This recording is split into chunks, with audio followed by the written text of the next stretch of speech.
Okay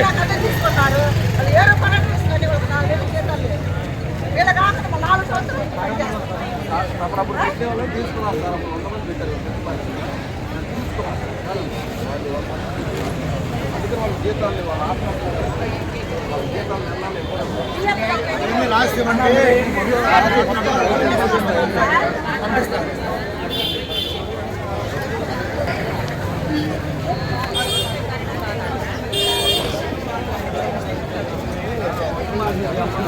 మీకు అన్ని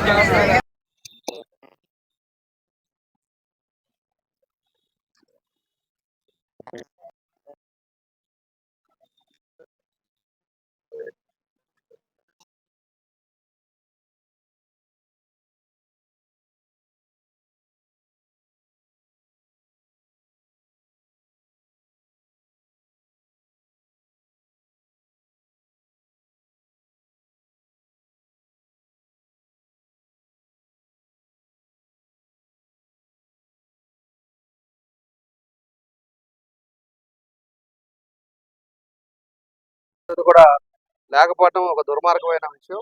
కాబట్టి మేము తెలుగుదేశం పార్టీ తరఫున తప్పకుండా కూడా మీకు న్యాయం జరుగుతుంది. రేపు వచ్చే తెలుగుదేశం పార్టీ మీకు అన్ని విధాలుగా కూడా మేము ఆదుకుంటాం. ఆ రోజుల్లో ప్రభుత్వ ఉద్యోగస్తులకి ఒక్క రోజు 1వ తారీఖు అవ్వగానే వాళ్ళందరూ కూడా జీతాలు ఇచ్చారు. ఈరోజు జీతాలు ఇవ్వట్లా. ఈ డబ్బంతా ఏం చేశాడో ఈ జగన్ రెడ్డి మనకు తెలుసుకోవాల్సిన అవసరాలు ఉన్నాయి.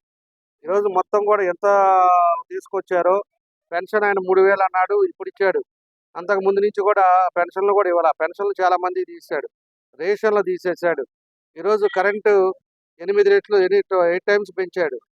అన్నీ కూడా పెంచి మళ్ళీ డబ్బులు ఏం చేశాడు, ఎక్కడైనా రోడ్స్ కానీ, డెవలప్మెంట్ యాక్టివిటీస్ కానీ, గవర్నమెంట్ బిల్డింగ్స్ కానీ ఎక్కడైనా జరిగింది అంటే ఎక్కడ జరగరా. డెవలప్మెంట్ అనేది పూర్తిగా అయిపోయింది. కంపెనీలన్నీ వెనక్కి వెళ్ళిపోయింది. ఈ డబ్బులు 11 లక్షల కోట్లు తీసుకొచ్చి ఇలాంటి ప్రజల కన్నా ఆదుకోకుండా ఈరోజు వాళ్ళందరూ కూడా రోడ్ల మీద పడేసే పరిస్థితులు వస్తున్నాయి. కాబట్టే వాళ్ళకి సంఘీభావం తెలపడానికి ఈరోజు మేము అందరం వచ్చాం. తప్పకుండా కూడా తెలుగుదేశం పార్టీ రేపు చంద్రబాబు నాయుడు గారు వస్తే అన్ని విధాలుగా కూడా కార్మికులందరినీ ఆదుకునే విధంగా మేము ముందుకు తీసుకెళ్తామని ఉన్నాయి. దానికి ఎవరు బాధ్యులు ఎవరు? ఒక పక్క కోవిడ్ వచ్చింది, మళ్ళీ సెకండ్ టైం కోవిడ్ వస్తుందని చెప్పేసి ఇంటిమేషన్ ఇస్తున్నారు.